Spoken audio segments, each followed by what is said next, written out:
Salam, puji Tuhan, haleluya. Berbicara tentang kasih, saya kira tidak ada habis-habisnya.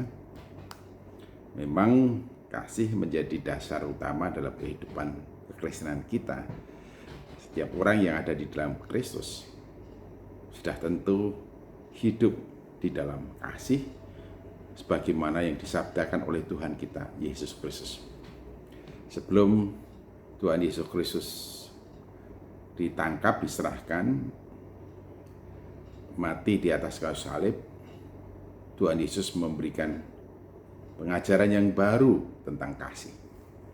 Demikianlah firman Tuhan dari Injil Yohanes pasal 13 ayat 33 sampai dengan 35. Hei anak-anakku, hanya seketika saja lagi aku ada bersama kamu.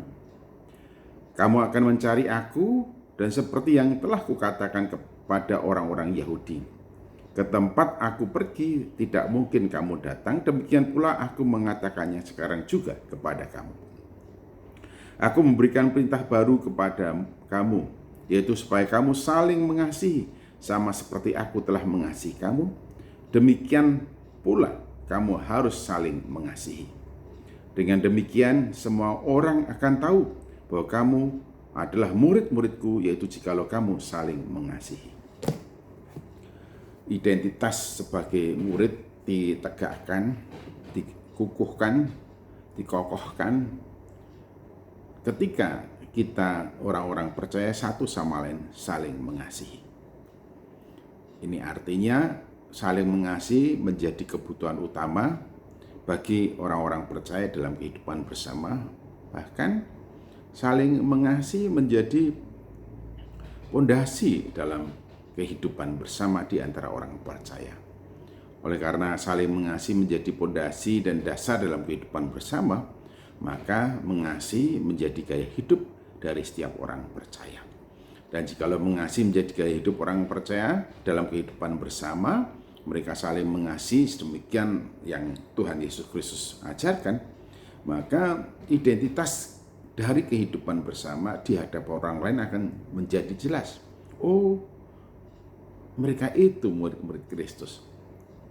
Kalau kita saling mengasihi satu sama lain sebagaimana Kristus mengasihi kita, akan menyatakan bahwa kita adalah murid Yesus. Tuhan Yesus Kristus sendiri yang mengatakan itu. Dan ini disebut sebagai perintah baru. Mengapa demikian?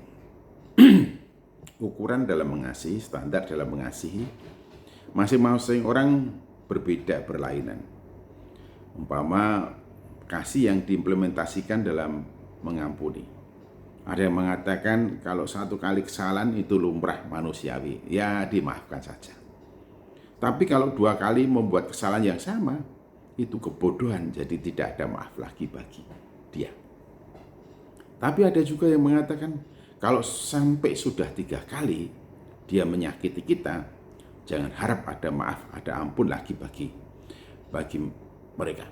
Nah, itu praktek-praktek yang sekaligus menjadi ajaran di dalam dunia ini yang berseliweran dan seringkali kita dengarkan, sehingga tidak heran jikalau kita melihat orang-orang itu satu sama lain saling membenci, saling dengki, saling balas dendam, saling melukai, karena memang mengasihi bagi orang-orang dunia itu berada dalam keterbatasan atau dibatasi oleh karena faktor pertimbangan manusiawi. Namun demikian, bagi kita orang-orang Kristen, pengikut Kristus, murid-murid Tuhan Yesus Kristus mendapatkan pengajaran tegas.